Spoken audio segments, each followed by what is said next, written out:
The diagram, not drawn to scale, shows the vertical section of two cylindrical jars, jar X and jar Y. The diameters of jar X and jar Y are 3D and D respectively. If all of the water from jar X is now poured into jar Y, calculate the height it will reach. Now, for problems of a similar nature, which requires some form of transfer from one entity to the other, we have to have equality. And equality is what will cause us to be able to solve the problem. For example, the volume that we have of the water in jar X will be equal to the volume of water that will be placed in jar Y. Therefore, the two volumes expressed as 1 being in jar X and 2 being in jar Y, those two volumes will have to be equal. Therefore, we have the possibility of the solution of an equation that is capable of giving us the value of the height that the water will actually be in jar Y. The volume of water in Y, when it is poured in Y, will be the same volume that was in X. And we have volume is equal to area of cross-section multiplied by length or height. What will we place first? So we have pi d squared over 4 times h, and that is the formula for the volume. Now d is not present right here. What will we do? Volume of water in Y is expressed as in the formula for volume of a cylinder, which is equated to the expression that we found for the volume of water in X. We did not show that on this particular slide, but the volume of water in jar X was determined, and that was determined in terms of pi and d.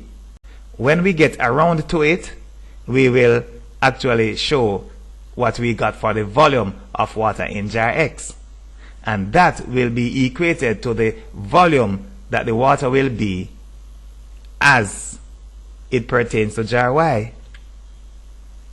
Now what we have there is 9 pi d squared, which is the volume of water in jar X expressed in terms of pi and d. That's the volume of water in jar X, which will be the same volume when placed in jar Y. Therefore, the volume of water in jar Y must be expressed in a similar manner, giving consideration to the diameter of jar Y. And of course, h is placed there, which we do not know. So we may go straight ahead. So the diameter of jar Y is given as d, and there is nothing else that we need. Volume of cylinder is pi d squared over 4 times h, the area of the cross section times the height. And d will be placed right there. That's the diameter of jar Y. Our unknown is h, which is the height that water will be in jar Y. Pi and d squared are common to both sides and may be eliminated. So let us take out the common factors, pi from both sides and d squared on both sides. We will have a simpler equation which will contain those that were not eliminated in the simplification process. So we have h over 4 is equal to 9. And that's a simple equation that we may go straight ahead and solve without delay. 4 is accompanying H. On the left hand side, we need to find H. We need to eliminate 4. Since we are dividing by 4, we will eliminate 4 by multiplication. We will eliminate 4 by multiplying by 4 on that left hand side. But we cannot change the value of one side of an equation. Just like that, we will have to change the value of the other side of the equation in the same way. Therefore, we will multiply by 4 on the right hand side also. 4 is eliminated from the left hand side, and on the right hand side we have 9 fours, 36. H is equal to 36 centimeters.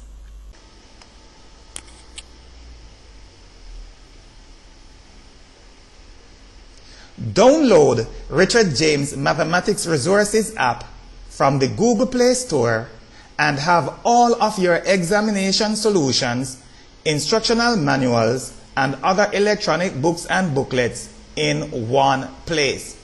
Also, have all of our products and services at your fingertips and on the go.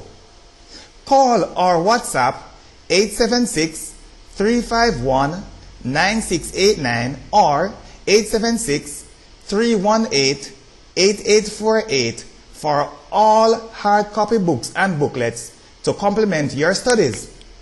Significant discounts will be given to everyone who is registered with any of our programs.